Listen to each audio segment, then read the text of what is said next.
Good morning, students. How are you? Now come to the today's topic. Today we study about the electric field intensity at any point due to a short electric dipole. That is a general case. मतलब ये कि electric field intensity किसी short electric dipole की निकालनी है और ये एक जनरल केस कहलाएगा। इसका मतलब ये है कि जो दो केस स्टडी करने हैं, एक एक्सियल और एक एक्सियल कह लें चाहे एंड ऑन पोजीशन का कह लें, और एक इक्वेटोरियल चाहे ब्रॉड साइड ऑन पोजीशन का कह लें, उन दोनों का ही इनमें इंक्लूजन हो जाएगा। क्योंकि यहाँ पे जो एंगल आएगा कॉस थीटा के टर्म में, अगर हम वहाँ थीटा की वैल्यू लीनियर के लिए 0 डिग्री लिख देंगे तो एक्सियल वाला फार्मूला मिल जाएगा, और अगर 90 डिग्री रख देंगे ट्रांसवर्स के हिसाब से इक्वेटोरियल के लिए फार्मूला मिल जाएगा।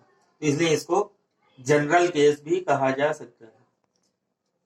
मतलब ये कि अगर आपको ये आता है तो वो दोनों केस भी इसी से ही आप निकाल सकेंगे। तो इसका प्रोसेस ये है कि एक कोई इलेक्ट्रिक डाइपोल ले रहे हैं ए बी, जो कि माइनस क्यू और प्लस क्यू दो चार्ज से बना हुआ है। ये उसका मेन पॉइंट ओ है, और क्योंकि जनरल केस में जा रहे हैं तो we have considered some point P at an angle theta and the coordinate of P in terms of R theta. R is the distance of the point P from the mean position and theta is the angle at which that point P incline with the electric dipole. मतलब electric dipole A B के साथ में P वाली जो line है वो कितने degree पे इंक्लाइन करती है, वो एंगल थीटा, और ये डिस्टेंस आर। तो कोऑर्डिनेट ये एक्स कोमा वाई जैसा होता है, लेकिन इसको हम लोग पोलर कोऑर्डिनेट बोलते हैं। जिसमें एंगल इन्वॉल्व हो जाता है उसको पोलर कोऑर्डिनेट बोल देते हैं मैथ्स की लैंग्वेज में। तो यहाँ पे हमें इलेक्ट्रिक डाइपोल की कॉन्सेप्ट से मालूम है कि जो इलेक्ट्रिक डाइपोल मोमेंट जो पी होता है, it is always acted from negative to the positive charge, means this is the direction of P from A to B, and we have to find out the intensity at some point P, which is at some particular angle theta. Then we have to resolve P in two components. One is the component basic as in terms of P cos theta, and other component of this is perpendicular to that, that is P sin theta. Here P cos theta and the point P both are in the same line. So the component P cos theta is linear for the point P because of it is in the same line. But P sin theta is the vertical component. So it is perpendicular to P. You can imagine this. If P is along this, then P sin theta is this. Likewise this, P is along this, likewise this point P, and P sin theta is this. Means both are at 90 degree. Means this equation is for the transverse position, or we can say broadside on position, or for the equatorial. Any one of the word can be used for that.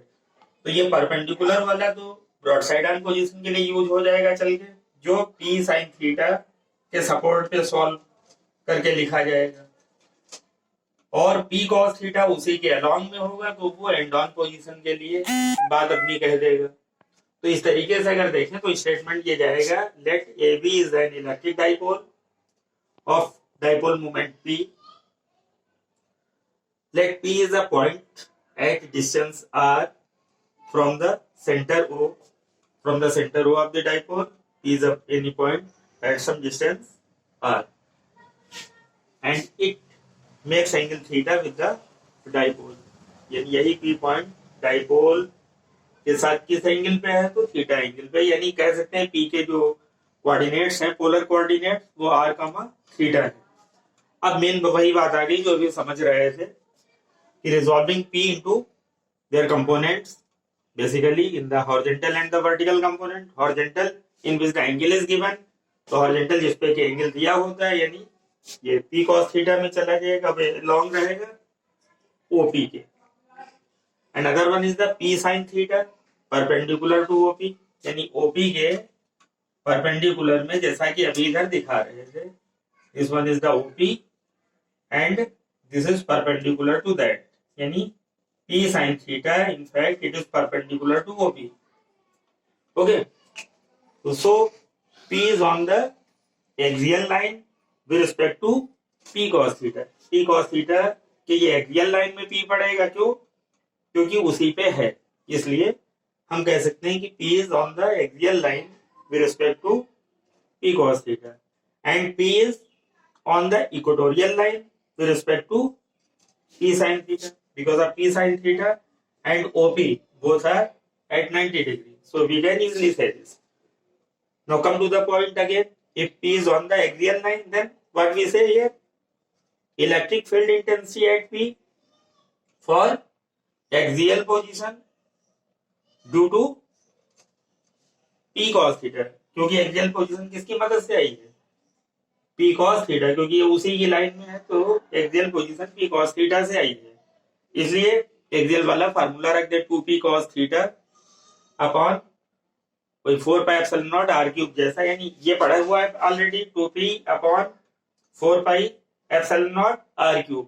बस फर्क क्या आ गया, P का component ले रहे हैं P cos theta, formula वैसा ही रख लिया। And similarly electric field intensity at P for perpendicular position due to P sin theta, it is वो ब्रॉड साइड आर्म वाला फार्मूला हम लोग रख दें, जो कि होता है P upon 1/4πε0 P upon r³, 1/4πε0 P upon r³।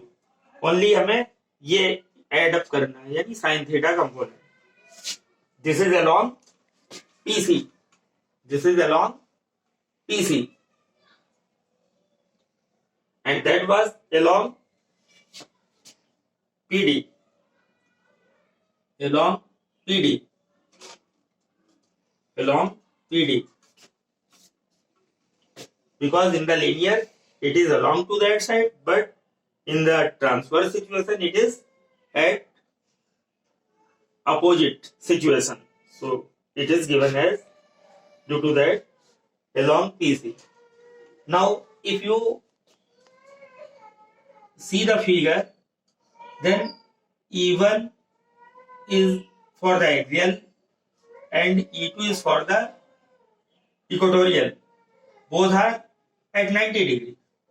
Both are at 90 degree. So their resultant, if resultant is denoted by E and it makes some angle with E1 or E2, anyone.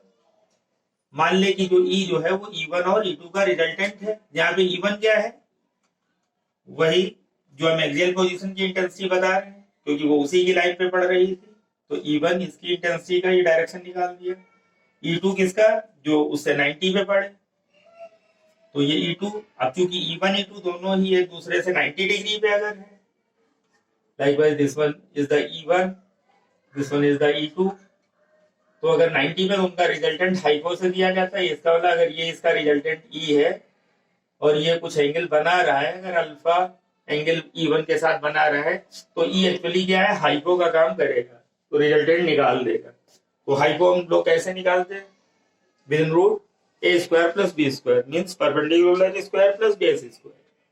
So by putting the values of E1 and E2 which are already you know that, by putting the values 2P cos theta upon 4πε0 r³ and P sin theta, here P and 4πε0 r³ is the portion that is common, so take it outside without root, then square is cancelled out and inside you get 2 square, that is 4 cos square theta plus sin square theta, 4 cos square theta plus sin square theta. By the trigonometry, if you break 4 cos square theta in two parts, 3 cos square theta plus cos square theta, then 1 cos square theta and 1 sin square theta collectively becomes 1.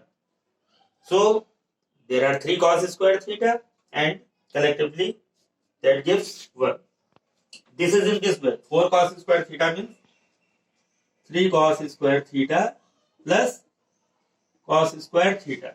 This 4 cos square theta can be written as 3 cos square theta plus cos square theta, and this is the sin square theta. This collectively gives 1. So you get 3 cos square theta plus 1. This is noted here. 3 cos square theta plus 1. This is the next line to that. Okay. So you get the resultant E is equal to P upon 4 pi epsilon naught R cube and within root 3 cos square theta plus 1. Now the second point is related to this heading also, direction of E. तो जो net electric field है resultant, उसकी अपनी direction क्या होनी चाहिए यहाँ पे, तो ये जनरली हम लोग tan थीटा के टर्म में देने का रहता है। तो ये tan थीटा के टर्म में दी जानी थी। तो ये कितना डायरेक्शन बता रहा है E, ये हमने ले रखा है कोई एंगल अल्फा, तो ये tan थीटा के टर्म में जाएगा। तो tan alpha is equal to perpendicular upon base. What is the perpendicular here? This is FD and this one is the base. तो जहां से एंगल दिया होता है वो बेस होता है। तो एंगल अगर ये दिया तो ये बेस है, और ये दूसरी लाइन जो खींची है परपेंडिकुलर है। तो FD is the perpendicular and PD is the base. This one is the PD, this one is the FD. In any triangle you know that if theta is given here, then this is the base, this is the perpendicular. If you are given theta here, then this is the base and this one is the perpendicular. So you must clear that where the base is taken. So यहाँ पे अगर हमने alpha लिया है तो ये line base की हो गई जहां से एंगल दिया हुआ होता है, दूसरी लाइन परपेंडिकुलर की हो गई। इसका मतलब tan थीटा लेना तो परपेंडिकुलर यानी FD अपॉन बेस मतलब PD. तो that is the FD upon PD. What is the value of FD?